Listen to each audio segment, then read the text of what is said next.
Salam Bapak Ibu Saudara kekasih di dalam nama Tuhan Yesus. Saya Pendeta Dr. Andi Padriadi Wiharjokusumo. Sangat senang dapat kembali bertemu melalui saluran khotbah pendeta ini. Pada episode ke-7 ini, saya sedikit agak terlambat untuk menemui saudara sekalian, dikarenakan kesibukan di gereja, berdoa untuk permohonan doa yang masuk bersama tim doa, dan kesibukan di kampus dalam membimbing karya ilmiah, karya tulis mahasiswa, serta konsultasi hukum di kantor saya. Namun, berita baiknya saluran ini dapat ditonton atau didengarkan di banyak negara, sehingga berita Injil dapat diberitakan sampai ke ujung-ujung bumi, sebagaimana dicatat dalam Kisah Para Rasul 1, ayatnya ke-8. Tentu semua ini tidak terlepas dari peran saudara sebagai teman sepengerja kami, yang telah membantu pekerjaan Tuhan ini untuk men-like, men-komen, dan membagikan video ini kepada saudara yang lain. Meskipun ada saja 1, 2, 3 orang yang tidak suka dengan pemberitaan firman Tuhan ini. Hal tersebut tidak akan dapat menghalangi kita, saya dan bersama tim, untuk terus bergerak maju berjalan bersama dengan Tuhan untuk mengibarkan panji-panji Kristus di muka bumi ini, guna membawa setiap orang datang kepada Kristus untuk menikmati kasih-Nya yang berlimpah-limpah tersebut dan mengalami kehidupan kekal selama-lamanya. Amin, saudara. Pada pertemuan kali ini saya juga ingin menyapa dan menyambut siapa saja, khususnya saudara sebagai umat Tuhan yang baru saja bergabung bersama dengan kami di saluran khotbah pendeta ini. Saya ucapkan selamat datang, kiranya Tuhan Yesus memberkati saudara berlimpah-limpah. May God bless you abundantly. Amin. Namun sebelumnya jangan lupa subscribe dulu dan nyalakan lonceng notifikasi agar tidak tertinggal video yang akan datang. Saudara, setelah saya menyelesaikan perjalanan ekspedisi bersama rombongan film Stephanie Power dari Amerika Serikat dengan sukses, maka perusahaan Amerika berkelas dunia tersebut mulai memberikan kepercayaan lebih lagi kepada saya melalui mitra perusahaan yang ada di Medan. Artinya, secara ekonomi, kehidupan saya mulai berubah lebih baik lagi. Dengan kata lain, saya hidup berkecukupan. Saya tidak perlu membuka praktek perdukunan seperti teman-teman seperguruan dengan membuka praktek pengobatan alternatif. Saya hanya membuka jasa konsultasi spiritual secara terbatas dengan klien tertentu. Oleh karenanya, saya lebih suka dipanggil spiritual consultant daripada paranormal, dukun, apalagi orang pintar. Mengapa? Kalau paranormal atau dukun, jasa konsultasinya dibayar dengan rupiah. Tapi kalau spiritual consultant, kelasnya dunia. Jasa konsultasinya dibayar dengan dolar. Hahaha. Ada unsur bisnisnya juga ya. Hahaha. Sekarang seandainya saudara punya pergumulan hidup apa saja, saya sarankan jangan pergi ke dukun, nanti bisa diporotin atau dijadikan ATM, bisa bangkrut. Mendingan datang kepada pendeta, minta dilayani supaya didoakan. Kalau saudara percaya, pasti semua persoalan beres, asal saja percaya dan yakin kepada Tuhan Yesus. Tak usah jauh-jauh, contohnya saya yang sudah setengah gila dan hampir gila benar, bisa sembuh. Apa rahasianya? Saya taat, sabar, percaya, mau sembuh. Kuncinya ini dia, mau sembuh, sehingga mujizat pemulihan terjadi. Amin. Haleluya. Hal-hal tersebut akan saya bagikan di episode khusus setelah saya tersungkur di kaki Tuhan Yesus. Siapa tahu dapat jadi berkat. Saudara, seiring waktu saya semakin dewasa pergaulan, semakin luas masuk pada level dunia. Hal ini dapat dipahami karena jenis pekerjaan saya di bidang pariwisata yang terus bergaul dengan banyak orang, dengan latar belakang budaya, bahasa, dan bangsa yang berbeda-beda. Demikian juga dengan karir saya yang semakin mantap. Saya benar-benar dapat dikatakan menikmati kemegahan duniawi. Bagaimana tidak? Setiap saat saya berpelesiran, berwisata di banyak tempat yang indah-indah di setiap negara yang saya kunjungi, bersama wisatawan baik lokal maupun internasional yang saya pandu. Sarapan di hotel, makan siang di restoran berkelas, makan malam di hotel, demikian juga tidur di hotel berbintang dan mewah. Bepergian ke bangsa-bangsa dengan pesawat udara berbadan lebar, dari satu pesawat ke pesawat udara yang lain, dari satu bandara ke bandara udara lainnya. Teman ada di negara mana saja, dan uang mengalir dari berbagai sumber. Hidup benar-benar terasa di surga. Pencapaian ini membayar lunas perjuangan hidup yang penuh dengan kesusahan dan penderitaan. Saat masih kecil di kampung halaman dan masa remaja ketika menyelesaikan pendidikan di bangku SMA. Pencapaian karir ini semakin menggila ketika saya bertemu seorang gadis ayu, penguasa kegelapan dari salah satu wilayah di Sumatera Barat. Pertemuan ini diawali kunjungan saya di salah satu danau terindah di Sumatera Barat yang membentang di Jamrut Khatulistiwa. Pertanyaannya, bagaimana gadis ayu ini bisa jatuh hati dengan saya? Saya juga heran dan bertanya-tanya, bagaimana gadis gaib ini bisa tergila-gila dengan saya? Bapak saya juga heran, termasuk dukun-dukun kelas papan atas di daerah saya. Akhirnya, saya tahu jawabannya. Hal ini dikarenakan saya suka melakukan ritual kepercayaan atau agamawi, termasuk puasa dan mandi kembang atau mandi bunga. Informasi ini saya dapatkan dari guru saya, Mbah Singo. Tubuh saya ibarat istana dengan penuh keindahan yang menarik. Banyak kuasa kegelapan untuk datang dan tinggal di dalamnya. Makanya guru saya wanti-wanti untuk tidak mengizinkan dengan sembarangan roh-roh gaib lain untuk masuk ke tubuh saya. Kamu harus menjaga kebersihan tubuhmu. Jangan izinkan roh lain masuk ke dalam tubuhmu. Ujarnya dengan suara berat dalam bahasa Jawa. Saudara nggak percaya? Lakukan sendiri apa yang saya lakukan. Tanpa membaca firman Tuhan. Syaratnya tanpa membaca firman Tuhan. Sekali lagi, tanpa membaca firman Tuhan. Saya pastikan saudara akan didatangi makhluk gaib. Kalau saudara seorang jemaat biasa, maka saudara akan didatangi makhluk halus yang mengaku roh leluhur yang datang ingin membantu kehidupan saudara. Kalau saudara seorang hamba Tuhan, saudara akan didatangi makhluk gaib yang mengaku malaikat terang yang akan membantu saudara dalam pelayanan. Perlahan-lahan akan menggeser arah iman saudara pada pribadi Allah lain. Apalagi ritualnya dilakukan di gua-gua, semakin cepat prosesnya. Saya jamin pada akhirnya saudara akan mengatakan seluruh isi perjanjian baru salah atau sesat. Saudara akan mengajarkan pengajaran baru yang bersumber dari makhluk gaib yang mengaku sebagai malaikat terang, sebagaimana tertulis dalam 2 Korintus 11 ayat 14. Apa yang saya sampaikan ini adalah hasil studi pustaka dan studi lapangan serta pengalaman pribadi secara empiris. Lalu bagaimana kisah perjalanan saya dengan gadis ayu, makhluk gaib itu? Awalnya dia datang melalui mimpi tanpa saya sadari.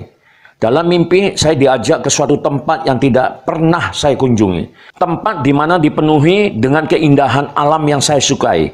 Asri dan sejuk, dikelilingi oleh lembah dan pegunungan, mengalahi keindahan alam Taman Nasional Gunung Loser dan tempat lain di Indonesia yang pernah saya kunjungi. Hahaha. Pada waktu itu usia saya sekitar 20-an, menjelang 30-an, masih relatif muda. Dia datang mengajak saya berwisata di alam gaib bagaikan Romeo dan Juliet yang sedang dilanda mabuk asmara. Malam-malam saya diwarnai kisah asmara dimulai sejak saya memejamkan mata sampai bangun tidur. Kalaupun saya terjaga atau terbangun, kisah asmara di alam roh berlanjut sampai pagi. Pada awalnya hal tersebut merupakan peristiwa yang sangat indah dan menyenangkan, dan membawa kesan tersendiri dalam kehidupan saya pribadi pada waktu itu. Mengapa? Karena setiap malam saya holiday, berwisata ke tempat yang berbeda, ditemani dengan gadis ayu yang penuh perhatian dan kelembutan. Dia juga mengerti tentang kebutuhan biologis saya, lalu dilayani di ranjang yang sangat indah. Tapi itu kan hanya mimpi, bunga-bunga tidur, bukan realitas, ujar saya dalam hati. Pikiran kritis saya mulai muncul dan bertanya pada diri sendiri, masa iya, kok setiap malam dia hadir dalam mimpiku? Meskipun saya menyukainya karena kecantikan dan kelembutannya dan dengan penuh perhatian memenuhi kebutuhan biologis saya. Kalau boleh dibandingkan dengan pacar saya di alam nyata, pelayanannya mengalahkan mereka termasuk pacar bule saya. Tapi karena kesibukan saya bekerja di alam nyata, maka saya tidak ambil pusing dan tidak pernah terlintas dalam benak saya untuk menanyakan hal tersebut kepada guru gaib saya, Mbah Singo. Pokoknya ada saja alasan di pikiran saya untuk tidak menanyakan pengalaman mimpi tersebut kepada guru gaib saya.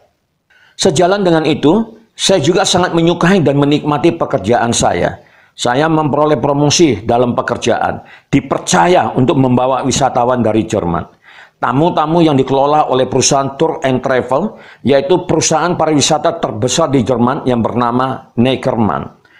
Perusahaan ini tidak kalah hebatnya dari perusahaan Amerika, Sobex Expedition, yang pernah melatih dan mendidik saya sebagai pemandu wisata, khususnya petualangan berkelas internasional.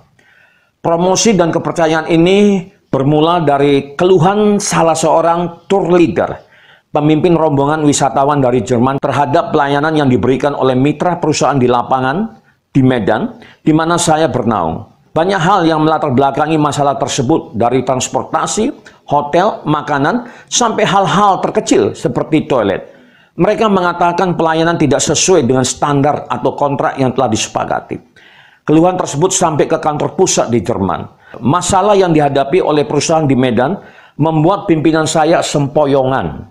Akhirnya dia menugaskan saya untuk turun ke lapangan menjadi pemandu lokal mereka. Awalnya saya empot-empotan juga, jantung saya berdebar-debar. Berhasilkah saya mengemban misi perusahaan? Pesawat Garuda dari Singapura yang membawa rombongan wisatawan yang sedang kami tunggu tiba di Bandara Polonia, bandara lama yang ada di kota Medan. Saya berusaha mencari tahu pimpinan rombongan yang terkenal ganas dalam tanda petik, yang telah membuat manajer saya sempoyongan. Oh, ternyata orangnya cukup lumayan cantik, cerdas, sopan, profesional, dan muda seusia saya pada waktu itu. Saya datang menghampirinya. Namun sebelumnya saya sudah melepaskan segala ajian, mantra, dan bantuan tim gaib agar membuat dia kelepak-kelepak alias mau bekerja sama dan memahami keadaan. Sehingga tidak akan membandingkan pelayanan perjalanan yang kami berikan dengan yang ada di Singapura. Pikiran saya terus bekerja. Bagaimana agar saya dapat melepaskan kuasa ilahi yang bersumber dari kuasa kegelapan kepada dirinya agar dia tunduk dengan arahan saya. Istilah kerennya dihipnotis. Dalam perspektif okultisme, ada beberapa pendekatan yang dapat digunakan. Salah satunya berjabat tangan. Dalam kasus ini, menjabat tangannya adalah pilihan satu-satunya yang dapat saya lakukan. Kemudian saya menjabat tangannya seraya melepaskan senyum dan berkata dalam bahasa Jerman, "Herzlich willkommen nach Medan. Ich bin Andi. Ich werde Ihr Reiseleiter in Sumatra sein." Saya Andi, saya akan menjadi pemandu wisata kalian di Sumatera. Lalu saya ajak ngobrol sejenak sembari melepaskan kuasa atas dirinya untuk mengunci pikirannya dengan cepat. Tentu gadis Jerman itu tidak merasakan apa-apa, apalagi menyadari kalau pikirannya sudah dikunci dengan kuasa magis. Tapi yang jelas di alam gaib, rohnya sudah kelepek-kelepek, sudah dapat dikendalikan. Kemudian rombongan wisatawan yang berjumlah 30 orang itu tiba di Danau Toba dan menginap di salah satu hotel di Parapan. Seusai makan malam bersama dengan tamu, saya mengajaknya di bar sembari menikmati alunan suara musik yang lembut, sembari menyeruput minuman keras. Perlahan-lahan saya mulai menjelaskan apa yang dikeluhkannya selama ini. Akhirnya dia dapat mengerti. Rupanya dia menggunakan pelayanan pariwisata di Singapura untuk mengukur pelayanan yang kami berikan dengan cara membandingkan. Malam pun semakin larut. Jam 11 kami beranjak ke kamar, tapi dia menanyakan kamar saya dan dengan siapa saya di kamar. Lalu saya jawab, kalau saya bersama dengan teman lain. Dia pun mengundang saya kalau saya berkenan menemaninya tidur. Lalu saya jawab dengan anggukan kepala tanda setuju. Saya juga penasaran, gerangan apa yang bakal terjadi. Akhirnya kami sampai di kamarnya. Dengan rasa persahabatan kami masih melanjutkan obrolan. Kali ini dia yang banyak berbicara masalah pribadinya. Bagi saya, kalau orang asing khususnya bule, sudah mau bercerita perihal kehidupan pribadinya, artinya dia sudah percaya dengan saya. Untuk itu saya harus menjaga kepercayaan ini. Jangan sampai terjadi yang macam-macam. Di sela pembicaraan, dia menyodorkan minuman yang belum pernah saya nikmati. Rasanya enak benar di lidah, tapi membawa saya setengah mabuk dan lelap tidur. Pagi hari saya terbangun. Masya Allah, saya melayani 2 gadis sekaligus. Satu gadis bule di alam nyata, dan yang satu gadis lokal dari kuasa kegelapan. Pagi hari ketika sarapan bersama di hotel, dia membisikkan sesuatu di telinga saya. "Ich liebe dich, aku cinta kamu." Mendengar ungkapan perasaannya, saya hanya senyum sembari menganggukkan kepala. Sejak pagi itu semua perjalanan wisata selama di Sumatera diisi kisah cinta segitiga antara saya, gadis Jerman, dan penguasa kegelapan. Artinya, misi perusahaan untuk menyelesaikan berbagai permasalahan selesai sudah. Meskipun dengan cara-cara haram, dengan menggunakan pendekatan kuasa kegelapan. Mampukah saya melayani mereka berdua?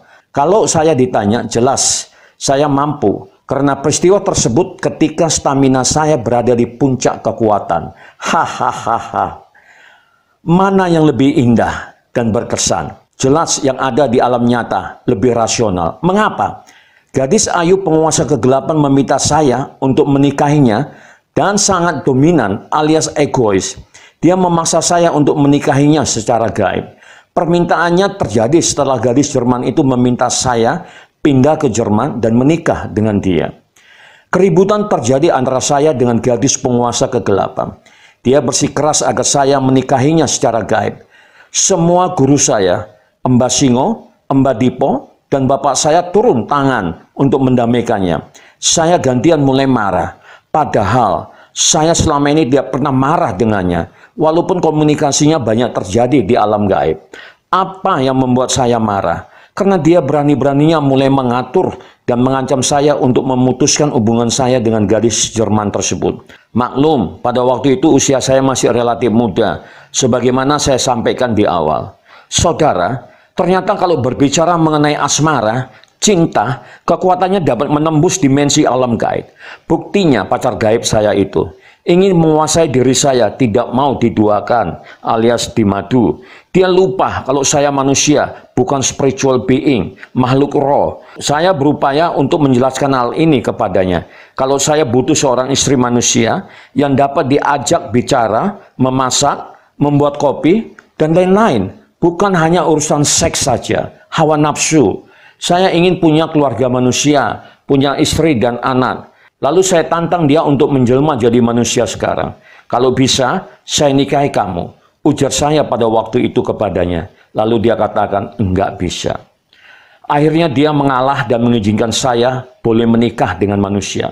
Tapi dengan satu syarat, jangan pernah meninggalkannya. Pada waktu itu saya sanggupi permintaannya dengan harapan dia tidak akan memutuskan hubungan saya dengan gadis Jerman tersebut secara gaib. Dapat dipercayakah dia? Ternyata tidak. Akhirnya tidak ada hujan dan badai, gadis Jerman tersebut meninggalkan saya setelah 2 tahun kami menjalin hubungan cinta. Ketika saya tanya apa alasannya, dia enggak tahu. Dia katakan dia masih mencintai saya, tapi mau pisah saja. Saya tidak mau berdebat. Lalu saya katakan, Auf Wiedersehen, selamat tinggal. Dalam hitungan beberapa bulan, saya mendapat pacar baru. Kali ini dari Kanada. Tidak sampai 2 tahun putus. Kemudian terakhir Chinese girl dari Singapura. Tidak sampai 1 tahun putus. Alasan mereka sama, masih mencintai saya. Tapi hasratnya mau pisah saja. Saya sadar pada waktu itu bahwa semua itu adalah pekerjaan pacar gaib saya. Saya benar-benar tidak berdaya menghadapinya. Roh saya benar-benar dikuncinya. Setiap malam saya harus memenuhi hasrat seksnya yang menggebu-gebu. Tapi kembali saya tidak berdaya. Lalu saya berupaya membangun hubungan dengan gadis Indonesia. Siapa tahu kali ini berhasil, pikir saya. Ternyata beberapa perempuan yang sangat dekat dan saya cintai dengan tulus. Semua meninggalkan saya seorang diri dengan alasan yang sama. Yaitu masih mencintai saya, tapi berhasrat kuat mau meninggalkan saya. Akhirnya diri saya ibarat piala bergilir. Jatuh dari pelukan wanita yang satu ke pelukan wanita lainnya. Jujur, saya katakan pada waktu itu, saya mulai merasa jenuh, bosan, dan capek. Hati saya merasa hampa, meskipun di sisi lain karir saya semakin meningkat. Namun hal tersebut tidak membawa kebahagiaan. Semuanya semu. Perlahan-lahan saya mulai tidak percaya dengan semua makhluk gaib, termasuk guru gaib saya. Apalagi dengan pacar gaib saya itu. Saya benar-benar muak dengan perilakunya. Saya mulai sadar bahwa ada yang tidak beres dengan kehidupan saya. Saya mulai sadar bahwa diri saya menjadi budak mereka dengan iming-iming atau tawaran kemegahan duniawi.